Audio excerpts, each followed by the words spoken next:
باریکیاں ان کی دیکھا جائیں کہ اچھا یہ لفظ اس حدیث میں تو مختلف ہے اور امام مسلم کی حدیث میں مختلف ہے، تو اس کو کہا جاتا ہے جزوی اختلاف۔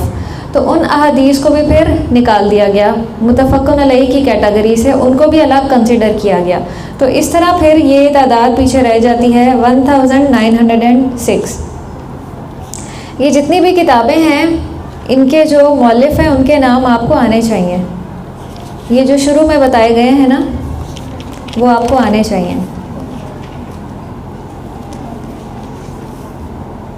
موطا امام مالک۔ امام مالک بن انس رضی اللہ عنہ بمقام مدینہ المنورہ 93 ہجری میں پیدا ہوئے اور 86 سال کی عمر میں بمقام مدینہ 179 ہجری میں وفات پائی۔ آپ عالم المدینہ اور امام دار الہجرہ کہلاتے ہیں اور موطا آپ کی تالیف ہے۔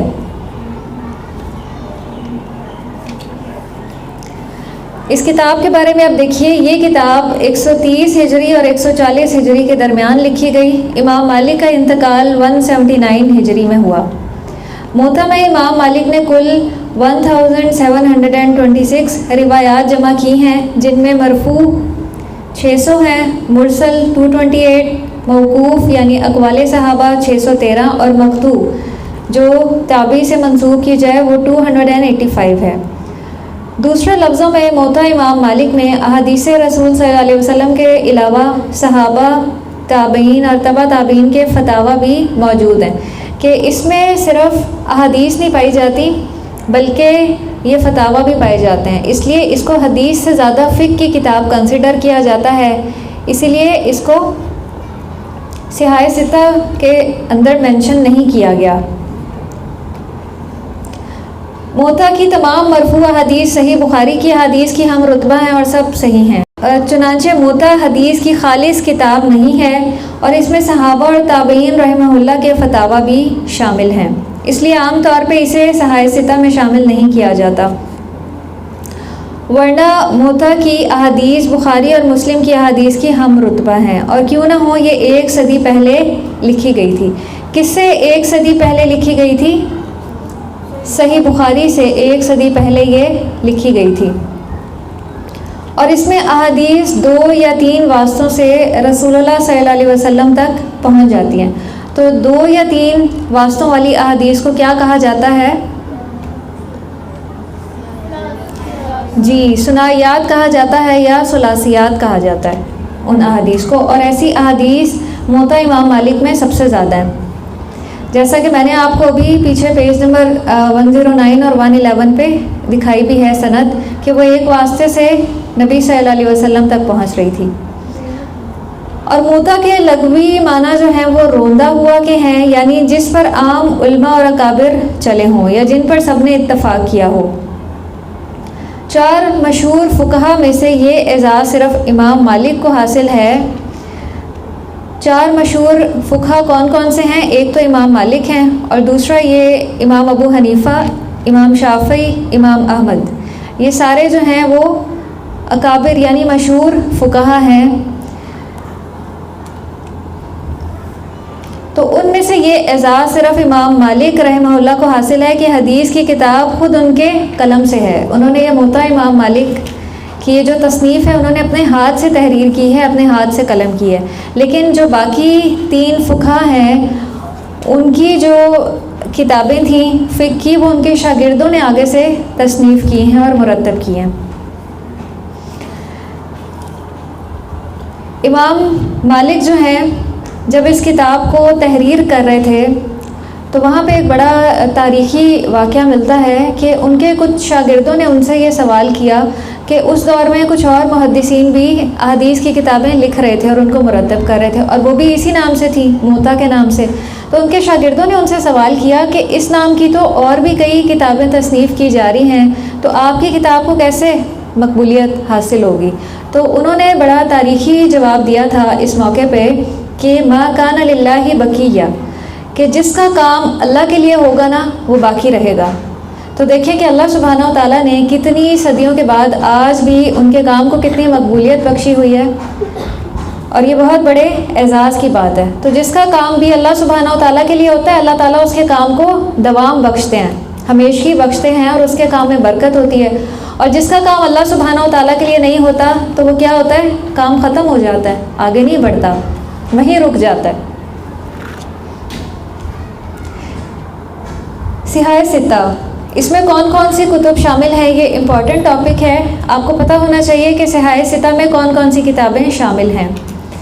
بخاری، مسلم، ابو داؤد، نسائی، ترمذی اور ابن ماجہ کو عام طور پہ صحاح ستہ کہا جاتا ہے، یعنی حدیث کی ان 6 کتابوں کو صحاح ستہ کہا جاتا ہے۔ لیکن یہ بات یاد رکھیے کہ ان 6 کتابوں میں سے صرف امام بخاری اور امام مسلم رحمہ اللہ ہی نے صحیح احادیث کا التزام کیا ہے، بقیہ 4 کتابیں سنن اربعہ کہلاتی ہیں۔ بقیہ 4 کتابیں صحیح مسلم اور صحیح بخاری کو نکال کے سنن اربعہ کہلاتی ہیں۔ اور سب سے صحیح احادیث کس کی ہیں؟ کن 2 کتابوں کی ہیں؟ صحیح بخاری اور صحیح مسلم۔ اس میں ساری احادیث ہی صحیح ہیں، لیکن یہ جو سنن اربعہ ہیں اس میں کچھ احادیث زیادہ صحیح ہیں لیکن ضعیف احادیث بھی ساتھ شامل ہیں۔ اب ہم ان کا جائزہ لے لیتے ہیں۔ سنن اربعہ، بقیہ 4 کتابیں، اس میں صحیح، حسن اور ضعیف ہر قسم کی حدیثیں شامل ہیں۔ ان کو تغلیباً صحاح کہا جاتا ہے، یعنی غالباً اس کا مطلب ہے، کیونکہ ان کا غالب حصہ صحیح حدیثوں پر مشتمل ہے۔ ان 6 کتابوں کا مطلب یہ نہیں ہے کہ ان تمام کتابوں کی ساری حدیثیں صحیح ہیں، اسی لیے میں نے آپ کو ایک بار کہا تھا کہ ان کو کتب ستہ کہنا زیادہ مناسب ہے بنسبت صحاح ستہ کے۔ بلکہ اس کا مطلب یہ ہے کہ ان 6 میں سے بخاری اور مسلم میں تو تمام احادیث صحیح ہیں، اور جو بقیہ 4 ہیں اس میں باقی احادیث بھی آ جاتی ہیں، یعنی ضعیف درجے کی بھی۔ بعض علماء نے سنن ابن ماجہ کی بجائے سنن دارمی کو صحاح ستہ میں شامل کیا ہے۔ سنن دارمی میں منکر اور شاذ روایتیں بہت کم ہیں۔ منکر کس حدیث کو کہا جاتا ہے؟ جس میں ضعیف راوی جو ہے وہ ثقہ راوی کی مخالفت کرتا ہے۔ اور شاذ روایت کس میں کہا جاتا ہے؟ ہاں، کم درجے کا ثقہ راوی اپنے سے زیادہ درجے کے ثقہ راوی کی مخالفت کرتا ہے۔ اور سنن دارمی کی جو سندیں ہیں وہ عالی ہیں، اور دارمی کی ثلاثیات صحیح بخاری کی ثلاثیات سے زیادہ ہیں۔ سنن نسائی، امام احمد بن شعیب نسائی الخراسانی، یہ ان کی تصنیف ہے۔ انہوں نے سنن کبریٰ اور سنن صغریٰ کے نام سے 2 کتابیں مرتب کی۔ سنن کبریٰ میں 13,102 حدیثیں ہیں۔ سنن نسائی سنن صغریٰ یعنی مجتبیٰ میں کل 5,758 احادیث ہیں۔ یہی دوسری کتاب مشہور زمانہ ہے۔ سنن نسائی تراجم ابواب اور فقہ الحدیث میں صحیح بخاری سے بہت ملتی ہے۔ حدیث کی علتوں کے ماہر تھے یہ، اور اس راوی کی روایت کو ترک کر دیتے تھے جو اوہام کا شکار ہوتا یا بہت زیادہ غلطیاں کرتا، تو یہ اس کی روایت کو ترک کر دیتے تھے۔ اور سنن نسائی میں ضعیف احادیث کی تعداد سب سے کم ہے۔ یہ بہت امپورٹنٹ پوائنٹ ہے، اور تحقیق البانی رحمہ اللہ کے مطابق اس میں کوئی موضوع حدیث بھی نہیں ہے۔ ایک تو یہ اس کتاب کا اعزاز ہے کہ اس میں ضعیف احادیث کی تعداد سب سے کم ہے باقی سنن اربعہ کے مقابلے میں، اور دوسری بات یہ کہ اس میں کوئی موضوع حدیث بھی نہیں ہے۔ ناصر الدین البانی رحمہ اللہ نے صحیح نسائی اور ضعیف نسائی کو الگ الگ شائع کر دیا ہے۔ آگے آپ کو ٹیبل میں نظر آ رہا ہے۔ صحیح سنن النسائی، اس میں 5,296 احادیث ہیں، ضعیف کی تعداد 224، ضعیف جداً کی تعداد جو بہت زیادہ ضعیف ہیں، اور متفرق ضعیف کی تعداد 217 ہے۔ متفرق ضعیف سے مراد ہے جیسے مرسل، معضل اور معلق احادیث، یہ ساری۔ اور ضعیف سنن النسائی میں ضعیف احادیث کی کل تعداد 447 ہو گئی، یہ ساری ملا کے 224، 6 اور 217 کو جب ہم جمع کریں تو 447 کل ضعیف احادیث اس میں بنتی ہیں۔ تو نیچے انہوں نے جمع کر دیا ہے صحیح احادیث کو بھی اور ضعیف کو بھی۔ سنن ترمذی، یہ امام محمد بن عیسیٰ ترمذی کی تصنیف ہے۔ یہ جو نام ہے نا ہر کتاب کا، مؤلف کا، وہ آپ کو پتہ ہونا چاہیے، اور وہ شروع میں ہی لکھا ہوا ہے ہر کتاب کے کہ یہ کس کی تصنیف ہے۔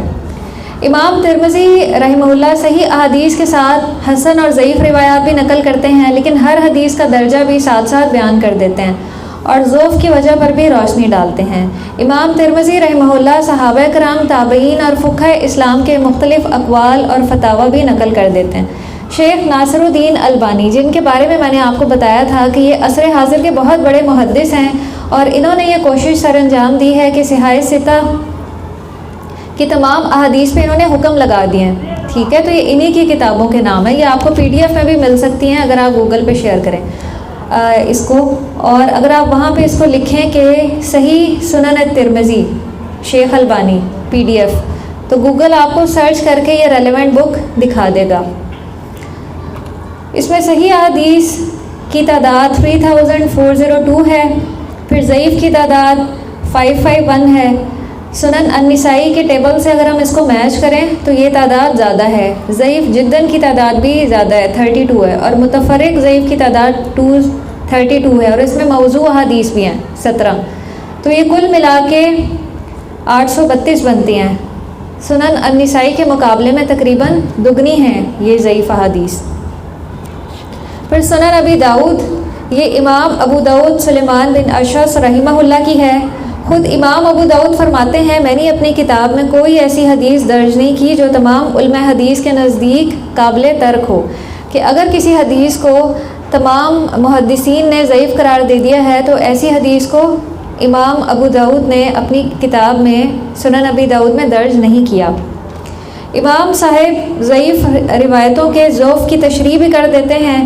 امام ابو داؤد رحمہ اللہ نے اس کتاب کو مکمل کرنے کے بعد اسے امام احمد بن حنبل رحمہ اللہ کو دکھایا تو انہوں نے اسے بہت پسند کیا۔ اب اس کتاب کا جائزہ لیجئے۔ شیخ البانی کی کتاب ہے صحیح سنن ابی داؤد، اس میں 4147 احادیث صحیح ہیں، اور ضعیف کی تعداد آپ دیکھیے، ضعیف کی تعداد 773 ہے، ضعیف جداً 6، متفرق ضعیف 346 اور موضوع احادیث 2، پھر یہ کل ملا کے صحیح اور ضعیف بن جاتی ہیں 5274۔ سنن ابن ماجہ، یہ امام ابن ماجہ ابو عبداللہ محمد بن یزید رحمہ اللہ کی تصنیف ہے، اور علامہ محمد فواد عبد الباقی رحمہ اللہ کی تحقیق کے مطابق ابن ماجہ میں احادیث کی تعداد 4341 ہے۔ ان میں سے 3200 احادیث کتب خمسہ یعنی بخاری، مسلم، نسائی، ابی داؤد اور ترمذی میں بھی موجود ہیں، اور 1339 احادیث زوائد ہیں، یعنی جو پچھلی 6 کتابوں میں نہیں ہیں، اور ان زوائد میں سے 428 صحیح ہیں اور 613 ضعیف ہیں، اور 99 بہت زیادہ ضعیف ہیں۔ لاسٹ کلاس میں کسی نے یہ سوال پوچھا تھا کہ ان تمام کتابوں میں کیا ایک جیسی احادیث پائی جاتی ہیں یا بالکل ہی نئے سرے سے مختلف احادیث پائی جاتی ہیں؟ تو دیکھیں یہاں سے آپ کو اندازہ ہو جائے گا کہ کچھ احادیث تو ایک جیسی ہیں، کہ یہ جو بات لکھی ہوئی ہے نا، ان میں سے 3200 احادیث کتب خمسہ میں بھی پائی جاتی ہیں، یعنی سملر ہیں، اور صرف جو زوائد ہیں جو صرف اسی کتاب میں موجود ہیں وہ 1000 کچھ ہیں۔ تو اس سے مراد یہ ہے کہ ہر کتاب میں زیادہ تر ایسی احادیث ہیں جو باقی کتابوں میں بھی موجود ہیں، اور بہت کم ایسی احادیث ہیں جو صرف اس ریلیونٹ کتاب میں ہیں۔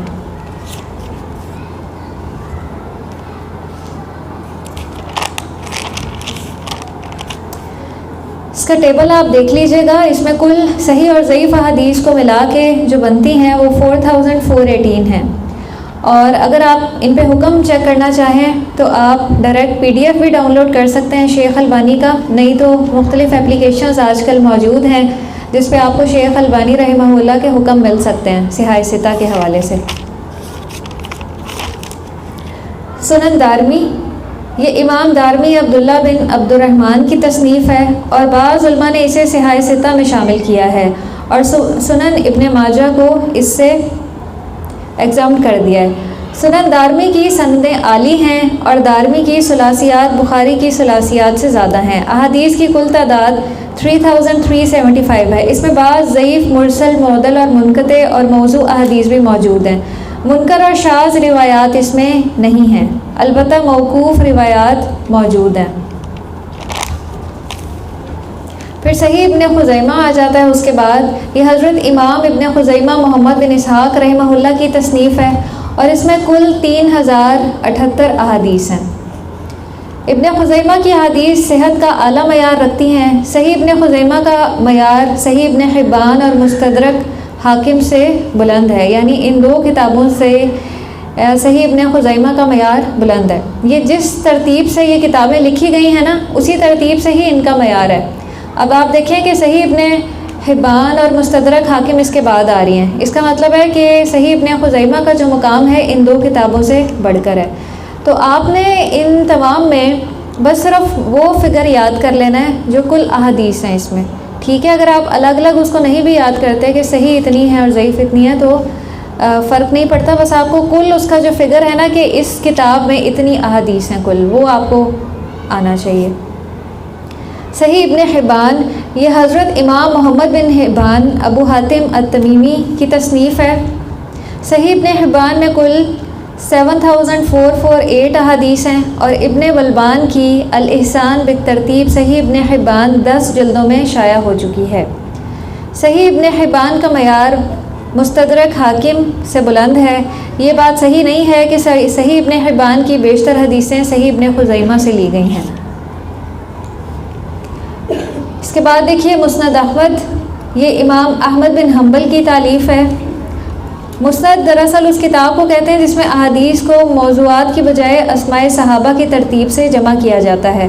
مسند کی جمع مسانید ہے اور اس میں تقریباً 40,000 روایتیں ہیں، مگر اگر مقررات کو حذف کر دیا جائے یعنی ریپیٹیشن کو تو ان کی تعداد 28,000 رہ جاتی ہے، اور جو نیا اس کا ایڈیشن شائع ہوا ہے اس میں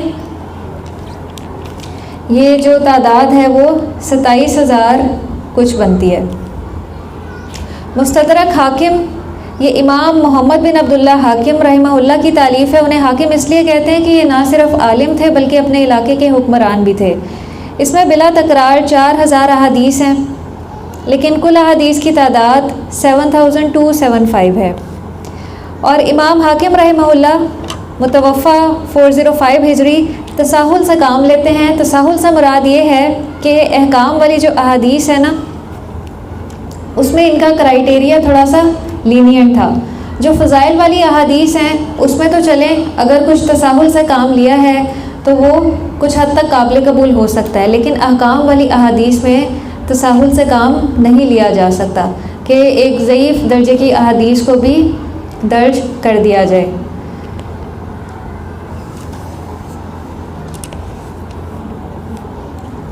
لہٰذا حافظ شمس الدین ذہبی رحمہ اللہ نے مستدرک کا جائزہ لیا ہے اور اس کی حدیثوں کو امام ذہبی رحمہ اللہ کی تنقیح کے بعد ہی قبول کیا جاتا ہے۔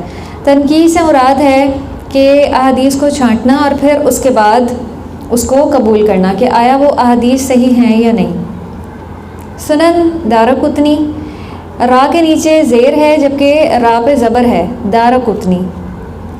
یہ امام حافظ علی بن عمر دارقطنی کی تالیف ہے جو فن جرح اور تعدیل کے امام سمجھے جاتے ہیں۔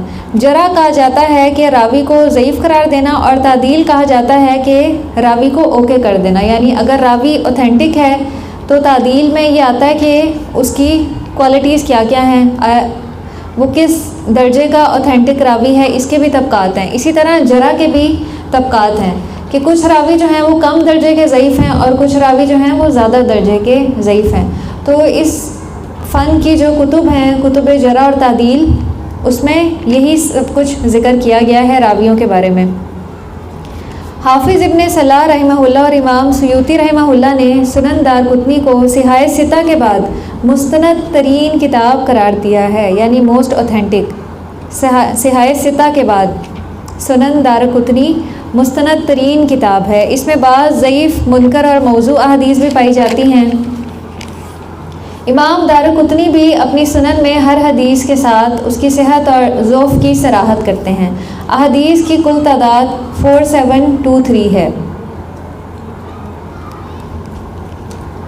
یہاں ہو سکتا ہے کہ آپ کے ذہن میں ایک سوال آئے کہ اگر ان کو کسی حدیث کے ضعف کے بارے میں علم تھا تو انہوں نے اس کو اپنی کتاب میں کیوں درج کیا؟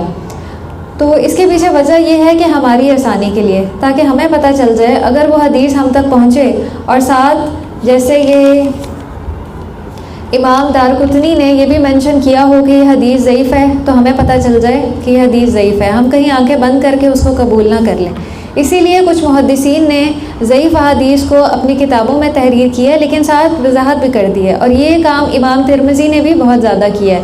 انہوں نے کئی احادیث کے بارے میں ساتھ مینشن کر دیا ہے کہ اس کا جو درجہ ہے وہ صحیح نہیں ہے، تو وہ ہماری آسانی کے لیے ہے۔ سنن بیہقی، یہ امام بیہقی کی تالیف ہے، اور یہ علل حدیث پر بہت مہارت رکھتے تھے۔ متضاد حدیثوں کو جوڑنے اور جمع کرنے کا ملکہ اور تفقہ انہیں حاصل تھا۔ متضاد حدیثوں کو جوڑنے سے مراد یہ ہے کہ ان احادیث کو آپس میں کمپیئر کرنا اور ان کا موازنہ کرنا، پھر اس کے بعد اس کے بارے میں کوئی رائے قائم کرنا یا کوئی ریزن بتانا۔ تو جس محدث کے اندر یہ کوالٹی ہوتی ہے تو وہی علل کا امام ہوتا ہے۔ علل سے مراد یہ ہوتا ہے حدیث کے اندر جو باریک غلطیاں ہوتی ہیں نا، ان کی بھی نشاندہی کر لی جائے۔ پھر آخری نمبر پہ جو کتاب ہے مشکات المصابیح، یہ دراصل احادیث کا وہ مجموعہ ہے جس میں مختلف کتابوں سے حدیثیں جمع کی گئی ہیں، اور سب سے پہلے امام حسین بن مسعود بغوی رحمہ اللہ نے مصابیح السنہ کے نام سے یہ کتاب مرتب کی، اور اس کی 2 فصلیں تھیں۔ پہلی فصل میں بخاری اور مسلم کی، اور دوسری فصل میں جامع ترمذی، سنن ابی داؤد، سنن نسائی اور سنن ابن ماجہ کی احادیث جمع کی گئیں۔ اور اس کے تقریباً 200 سال بعد حضرت ولی الدین محمد بن عبداللہ الخطیب العمری رحمہ اللہ نے اس کے ہر باب میں تیسری فصل کا اضافہ کیا، اور اس کا نام انہوں نے مشکات المصابیح رکھا۔ اور اس تیسری فصل میں صحیح احادیث بھی ہیں، حسن، ضعیف اور موضوع، ہر قسم کی روایات موجود ہیں۔ اور اس پہ بھی جو ہے ہمارے محدث شیخ البانی رحمہ اللہ نے تحقیق کی ہے، اور ان کی 3 جلدوں میں شائع ہونے والی جو کتاب ہے اس میں اس کی کل احادیث 6285 ہے، اور اس میں مشکات المصابیح پہ سارے حکم لگے ہوئے ہیں شیخ البانی کے۔ اور ہمارے بہت سے مدارس میں یہ والی کتاب پڑھائی بھی جاتی ہے کہ جس میں شیخ البانی کی تخریج موجود ہے۔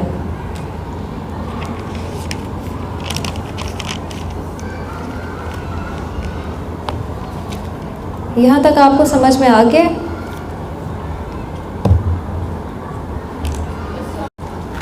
وآخر دعوانا الحمد للہ رب العالمین، سبحانک اللہم و بحمدک، نشہد ان لا الہ الا انت، نستغفرک ونتوب الیک۔ والسلام علیکم ورحمۃ اللہ وبرکاتہ۔